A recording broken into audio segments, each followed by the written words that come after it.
Mommy Brainers. So in today's episode of Fully Informed, we're going to be talking about due dates. We're going to talk about how accurate they are, how safe is it to go over your due date, and why it's important to wait for your baby to decide to be born. So let's get started. Now I have talked about this in a previous video, but the question I want to quickly touch on is how are due dates calculated? And they're calculated in three basic ways. Not very often it's by a specific day of conception, but because it can take a few days to actually conceive after having sex, and because most people who have babies have had sex multiple times in a short period of time, that's usually not the way we decide. Usually we decide either by an early ultrasound between 10 and 13 weeks of pregnancy, or we can decide based on the first day of your last menstrual period. Now, here's an issue with that. Because menstrual periods, like mine, might be a perfect 28 days, but yours might be 30 days, or 27, or 33, 34, 35. People can even go longer than that and have a perfectly normal, healthy cycle. And on top of that, just because you have a 28-day cycle or something close to that doesn't mean you're ovulating at the exact middle of your cycle. So that's why it's important to learn your body, learn how to track your period.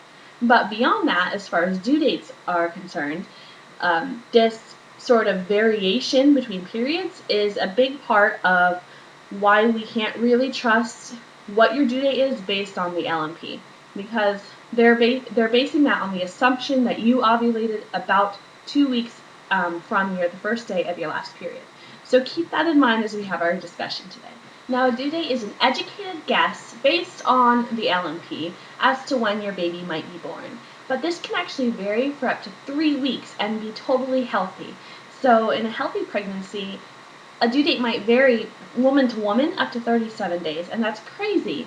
Only 4% of babies are actually born on their due dates, and 80% of babies are born between 38 and 42 weeks. But you can still have babies before then and after then that are healthy. The majority of mothers will give birth within 5 days of their due date. Okay, so let's talk about the risks of what a truly overdue baby is. This is a baby who has actually been in the uterus too long.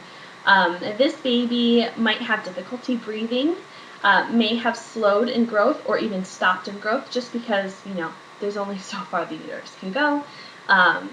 They may breathe in their first bowel movements, which is called meconium, and they may have had a drop in amniotic fluids. A more serious thing is the placenta failing, because the placenta does have a timeline. It has a lifespan. It's a very interesting, wonderful organ, but it does have a lifespan. And these are all serious things to take into account if you're going past 42 weeks. But it's really important to remember that Mother A might have no issues going to 43 or even 44 weeks without any sort of health issues, and while at the same time Mother B might need emergency induction at 42 weeks. So it's important to take this case by case instead of a blanket statement saying that going past 42 weeks is dangerous or that we need to induce at 41 something rather. So with all those risks, why is it important to be patient for your baby's due date?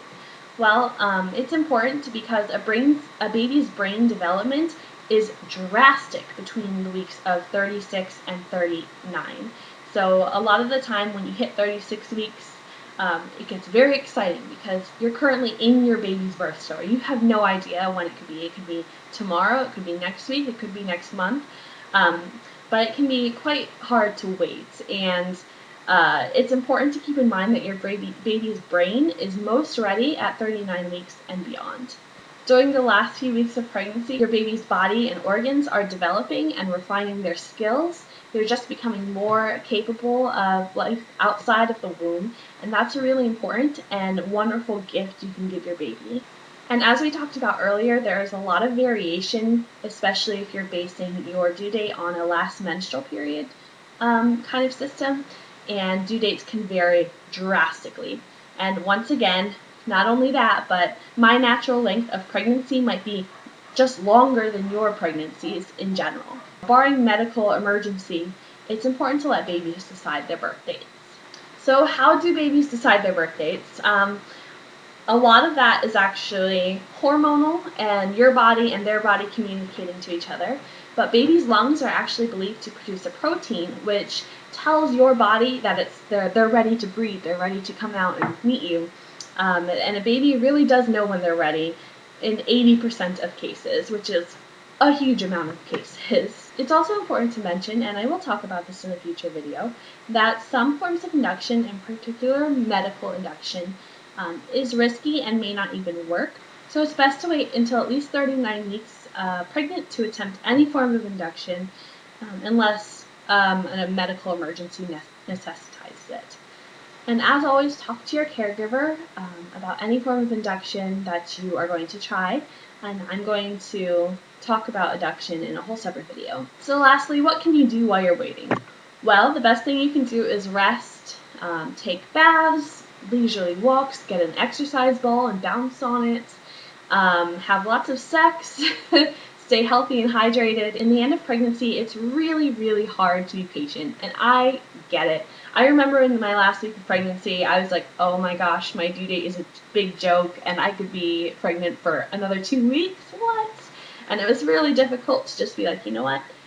My baby knows when to be born, and it's a struggle, but babies really do know when they need to be born. Obviously, this is medical situation aside. I will talk about medical reasons to induce in my induction video, but remember, your body is capable, it is strong, and it knows just when to birth your baby. I'll see you next time. Bye.